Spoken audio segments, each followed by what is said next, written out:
Smartphone gimbals are a must-have for capturing smooth, professional-looking footage. They stabilize your shots and eliminate shakiness that can ruin a video. But simply by owning a mobile gimbal won't guarantee great results. It takes practice and skills to truly master it. In this video, I'll break down the differences between beginner and pro-level gimbal moves and share tips and techniques to help you take your skills to the next level. Now, a huge thanks to Hohem for sponsoring this video. I'll use the Hohem iSteady M7 smartphone gimbal throughout this video, but the tips and techniques can also be applied to any smartphone gimbal. So with that said, let's get started.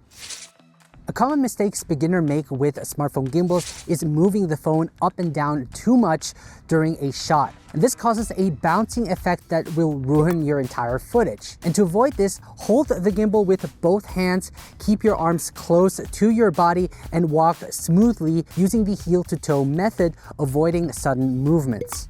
Additionally, you can adjust the gimbal speed to match your preferred sensitivity, which can also help you achieve smoother results. Personally, I like to keep the Hohem iSteady M7 set to medium for the best balance. Next is to lock your exposure. This step is crucial for capturing professional quality videos. Without it, your smartphone camera may automatically adjust brightness during recording, causing sudden shifts that can ruin your footage. For instance, during a reveal shot, changes in exposure can make the video look inconsistent.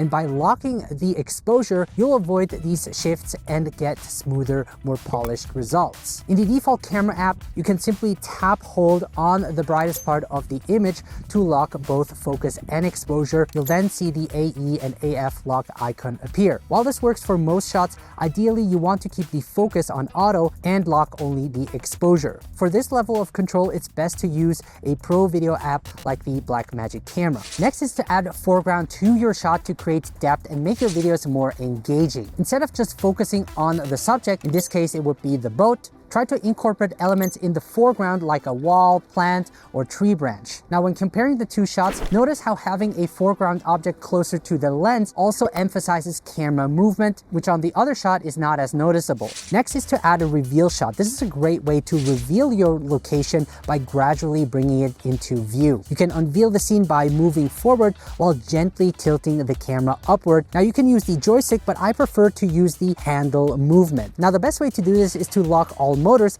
except for the tilt. So this way I can only tilt the camera but not pan or roll it. Now, in order to not have the motors in the frame when using the ultra wide angle lens, I can simply press the trigger button 4 times. And you'll see it will adjust the gimbal so that you won't have the motors in the frame. Now, another approach is to slide from one point to another using a foreground object to cover the frame and then sliding to reveal the location. Another common mistake I see many beginners make is shooting from eye level. It's easy to get comfortable with this angle, but sticking to it can make your shots feel boring if done all the time. Instead, try switching things up and experiment with different perspectives. For example, I can use the integrated tripod to capture low-angled shots for a more unique look. And you'll also notice through this shot, it created this nice reflection, which adds more depth. You can also do the opposite and create high-angle shots, which in comparison to the normal shot, makes it look like a fake drone shot. So don't be afraid to get creative and play with different angles, which eventually will make your videos visually more appealing. Next is to avoid relying too much on basic pan shots. While pan shots are great for capturing wide views or establishing a scene, overusing them can make your videos feel repetitive or even amateurish. Simply by panning left to right or right to left gets boring fast. Instead, try using more dynamic camera movements like this crane shot, for example, or you could also create an orbiting shot around your subject.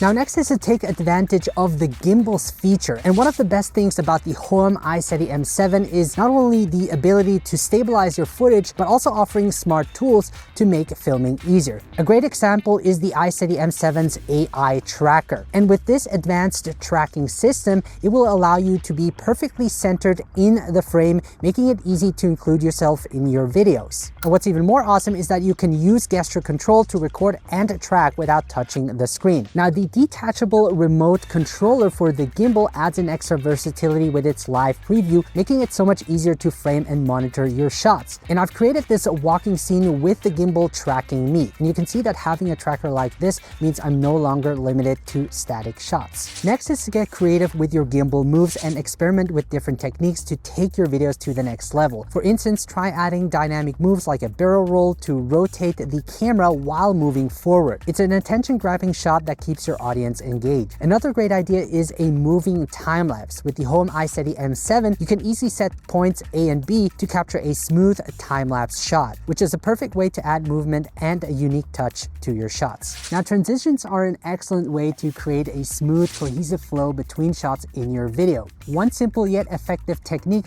is the camera tilt. For instance, you can tilt the camera downward as you walk forward, ending your first shot on a dark surface, such as the ground, then start your next shot from a similar dark surface in a new location, tilting the camera upward and moving forward to reveal the new scene. And by matching the motion and texture between the shots, you can achieve a seamless professional looking transition that keeps your audience engaged. Alright folks, if you like this video and want to learn more about gimbal moves, my course has a section that covers it all. Plus you'll learn everything about mobile filmmaking, from planning and filming to editing and publishing your video, all shot on your smartphone. Check out the link below. Thank you so much for watching and see you in the next one.